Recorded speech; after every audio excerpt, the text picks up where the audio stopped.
태어나면서부터 똑바로 걸을 수 없는 장애를 가진 아이가 하나 있어요. 그 아이는 똑바로 걷고 싶었지만 선천적인 장애로 말미암아 자주 넘어지고 구르고 했어요. 그래서 동네에 주차되어 있는 자동차나 남의 집 대문이나 담벼락 등을 본의 아니게 훼손하는 일이 잦았습니다. 근데 그 아이의 아버지는 그 나라의 왕이었고 세계 최고의 부자였어요. 그래서 그 동네 사람들에게 공포를 했습니다. 우리 아이가 날 때부터 장애를 갖고 있어서 자기가 똑바로 걷고 싶어도 똑바로 걷질 못한다. 내가 그 아이의 아비로서 앞으로 그 아이가 그 장애로 말미암아 훼손하는 모든 건 내가 만족할 만큼 충분하게 보상해 주겠다. 그러니까 내 아이에게 죄를 묻지 말고 나에게 와서 손해배상을 청구하라.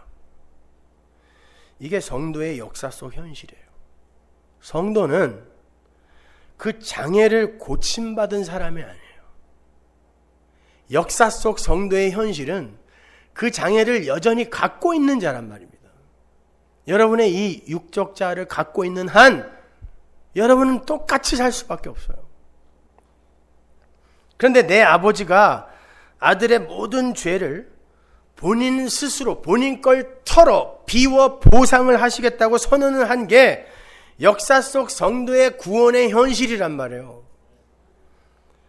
그것을 아는 아버지의 아들은 자신의 현실을 올바로 자각하고 스스로는 고칠 수 없는 그 장애의 현실을 아버지가 다 보상해 주신다고 하셨으므로 면목 없이 감사하며 살면 되는 거예요. 쓰러질 때마다 일어나서 우리 아버지 아니었으면 어떡할 뻔했어, 이리로 가는 거예요. 그런데 그 아들이 아버지의 은혜에 감사하기는커녕 동네 사람들에게 창피하다고 이 쪽팔리게 이게 뭐야? 똑바로 걷는 연습에만 몰두하는 게 성화주의라는 거예요. 원래 그건 안 되는 건데 아버지에게 감사하라고 아버지가 그 상황을 만들었더니 난 그건 괜찮아. 아버지 나도 봐요. 내가 똑바로 걸어본다니까 하고 끝까지 가는 거. 아버지는 아들이 똑바로 걷는 걸 원하는 게 아니에요. 아버지의 은혜와 사랑에 두 손 들고 감사하고 찬송하는 걸 원하세요. 왜냐하면 때가 되어 아버지의 집에 완전히 아들이 들어오게 되면 그 몸이 새 몸으로 바꿔질 거예요. 그때는 삐뚤어 걷고 싶어도 못 걸어요.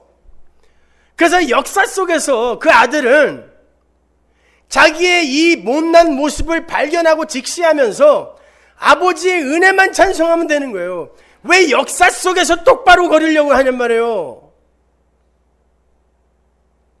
아버지를 사랑하라니까, 아버지께 감사하라니까 여기서 똑바로 가겠다고 하는 거 아닙니까 지금. 인간들은 율법을 가지고도 양심을 가지고도 바로 그 일을 하고 있단 말이에요. 아버지께 감사하면 돼요. 그리고 자신의 장애를 인정하세요. 아닌 척하지 마세요. 그렇게 되면 다른 이들을 함부로 대하지 못하게 될 거고, 거기에서 하나님 아버지와 이웃에게로 나에게로만 향하던 관심과 이해와 사랑이 방향을 돌려 흘러가게 되는 거예요. 모든 인류는 그렇게 십자가를 사이에 두고 둘로 딱 갈라지는 거예요. 그래서 예수님 옆에 두 강도가 달린 거예요. 이 세상 모든 인류를 성경은 강도라고 규정하는 거예요. 한 놈은 진짜 강도, 한 놈은 가짜 강도가 아니라, 모함받은 강도가 아니라 둘 다 강도. 자기만을 위해 남의 자원을 털어 살던 강도. 근데 한쪽 강도는 당신의 나라 임할 때 저 좀 기억해 주세요. 왜? 내 힘과 노력과 지혜로는 하나님 나라에 들어갈 수 있는 길이 요만큼도 없어요. 저 좀 불쌍히 여겨주세요 라고 아래로 내려간 강도. 한 강도는 끝까지, 야 네가 하나님의 아들이면은 너도 내려와봐. 끝까지 인간의 이 고추 세운 목을 빳빳이 들고 하나님을 대하는 교만한 강도.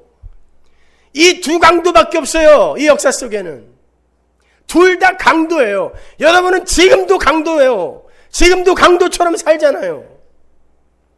그러나 성령 받은 성도는 그 강도 같은 자신의 모습을 발견하고 하나님 도와주세요, 불쌍히 여겨주세요로 간단 말입니다.